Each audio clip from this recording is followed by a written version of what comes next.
I've always had a love-hate relationship with the Contra series. It's a shooty platformer like Mega Man, and I love Mega Man, so you'd think I would love it. I love most shooty platformer kind of games. In fact, I love a lot of platformers in general. But the thing about Contra is it's really freaking hard, and that hasn't changed with the latest entry, Operation Galuga.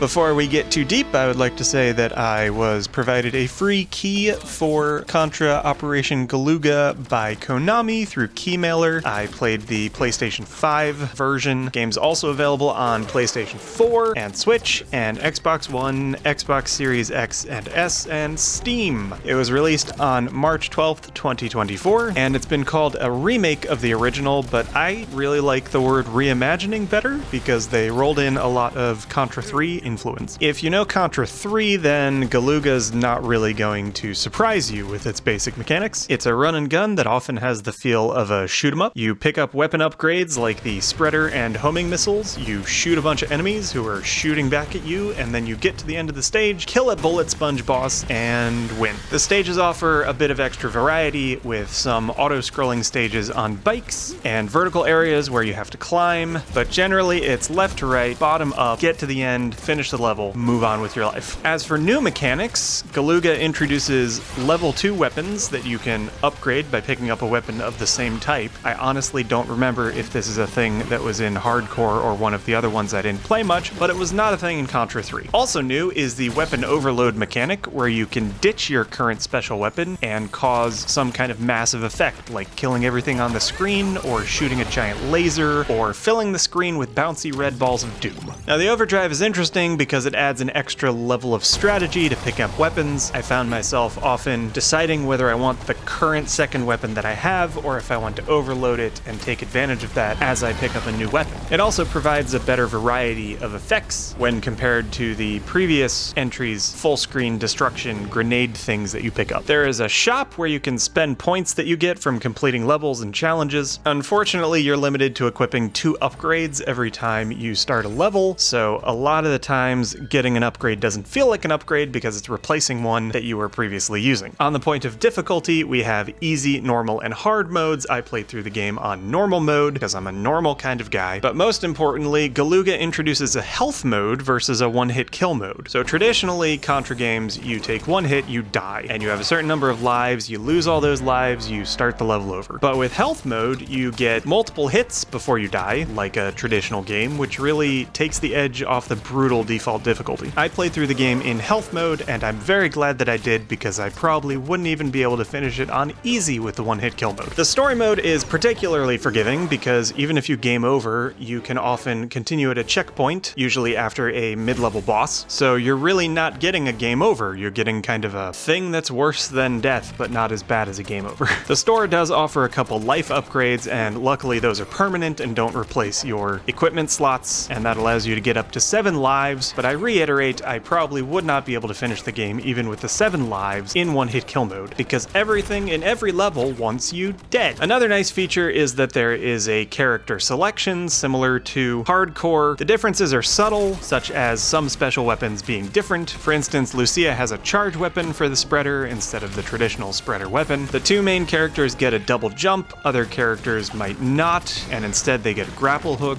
or the ability to hover, or both, as in the case of the final unlocked character. There are 3 main modes. The story mode has cutscenes between stages, so if you're into story, it's there. I don't think it was that interesting, but it does explain the events, I guess. In the story mode, you can replay stages, but you can only play as the characters that you've unlocked so far, which is kind of strange that you aren't allowed to go back and play previous levels as characters you unlock later in the story mode. But in arcade mode, you can play any of the characters that you've unlocked, and this is the standard Contra experience where you play through the game, and if you game over, you start the whole game over. On the plus side, I'm pretty sure you get more points for the shop by doing arcade mode, so if you take on the challenge, it might be worth it. Speaking of challenge, the third mode is challenge mode, which has things like speed runs and limited ammo challenges. which drop you in the middle of the action and ask you to do something even harder than simply beating the game. The catch here is that all of these are one hit, one life. So even finishing the challenges, not even doing them well, is very, very difficult. I wasn't able to finish any of them. Overall, the game is short and sweet. It took me about an hour and 45 minutes to get through the main campaign. Although that's in-game time, I would say I played maybe 3 to 4 hours of the game overall before finishing it. There's a high challenge ceiling, since you can go to the one-hit kill modes and the hard difficulty, and beyond that, the challenges. So if you're willing to take on the difficulty, then you can stretch a lot of gameplay out of this game. There's also the extra playable characters, so you can revisit stages and try new tactics. There is 2-player co-op, as traditional in Contra, which can be super fun or super frustrating, depending on how equal your co-op partner is in skill. It does seem a bit grindy to unlock all the upgrades and characters, but then again, I just played through once on normal in health mode. Possibly if you're seeking to unlock everything and play through everything in the game, then you would probably have enough to buy all of the upgrades. And it provides you an extra bonus to replay a lot anyway. I would say this is a must-have if you're a Contra fan. It is Contra through and through. It has enough changes to make it interesting and different from the others, and enough references to the original games that as a fan, you would definitely enjoy your time. If you're into arcade run and guns and you're looking for a serious challenge and a classic series, then you might also enjoy this. It's definitely not for the faint of heart. If you're looking for a casual experience or just a fun little platformer to play, it might be too difficult for you, but check out the demo. There is a demo available, and maybe you'll like it. So that's all I have to say about Contra Operation Galuga. If you have the chance, please leave me a like, maybe subscribe if you want to hear some more reviews and other game-related videos. I am and have always been Retro Indie Josh, and I will see you in the next one.